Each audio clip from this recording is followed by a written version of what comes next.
currently the fastest, 187 miles per hour, and most expensive SUV on the market. The Bentayga is Bentley's opening salvo to the ever-expanding SUV ranks, and it stands alone as the only nameplate, not simply a more powerful and gussied-up variant, to start north of $200,000. However, other ultra-luxury makers, among them Lamborghini, Rolls-Royce, Mercedes-Maybach, Aston Martin, and likely even Ferrari, are rushing to join this party as swiftly as possible. A twin-turbo 6.0-liter W12 making 600 horsepower and 664 pounds-feet of torque endows the roughly Audi Q7-sized Bentayga. No surprise given that it's based on the Audi's bones. With mega thrust, when called on, the Bentayga points its nose skyward, not unlike many of its owners, and then charges forward like it's trying to escape the atmosphere. The pricing of this 4 or 5-seat Uber Ute, a third-row option is being added for 2018,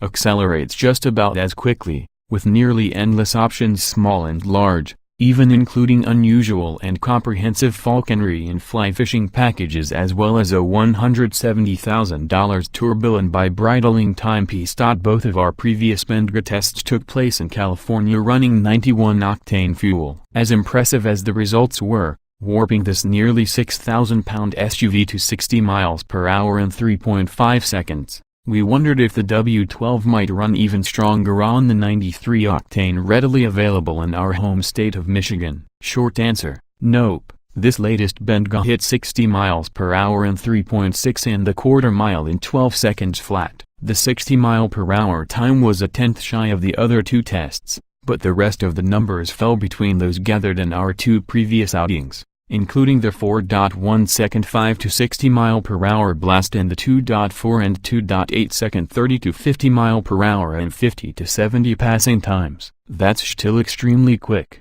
and given that our latest ultra-luxe utilitarian sled weighed 109 pounds more than the quickest example, option content can make a significant difference here. Those results are to be expected. However, this Bentayga turned in its best braking and skidpad performances, which still weren't all that impressive, as we have yet to test one on the available summer tires.A. Dozen reciprocating cylinders under the hood is a magnificent start, from the velvety-smooth manner in which they alight, to the tastefully light snarl of the exhaust, and, of course, to never wanting for power. On the other end of the Bentayga's performance spectrum, this latest version of the W12 proved unexpectedly efficient, posting 23 miles per gallon on our 75 mile per hour highway test, substantially exceeding its CPA highway rating and matching the all-wheel drive GMC Acadia Denali, which has half the cylinders and about half the power. The Bentayga's interior looks the $200K plus part,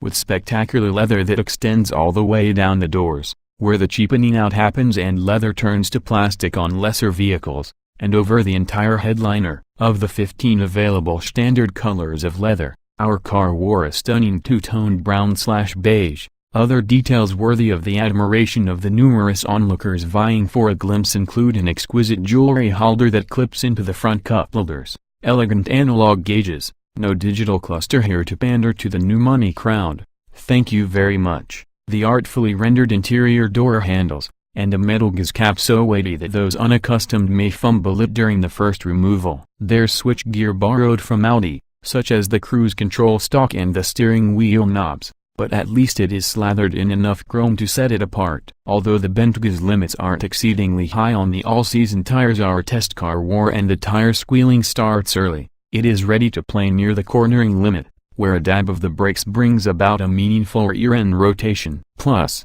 there's a selfie app built into the Android tablets of the rear seat entertainment system, which seems spectacularly on point.hy. Must the W12 act so insecure, always trying to impress us with its mighty thrust? Initial throttle response is laggy when attempting to drive gently, and then the power comes barreling on far too strongly. There's a sag during the 1-2 upshift, and then a deli versus another unruly surge. Although complaining about price may seem a little too obvious, suffice it to say that the law of diminishing returns kicks in well before the Bentayga's $235,525 opening price. Even with the extraordinary initial ask, Bentley charges extra for everything from interior contrast stitching, $1,980. The same on the steering wheel costs an added $210. To rear seat entertainment, $7,155. An 18-speaker NIME stereo upgrade,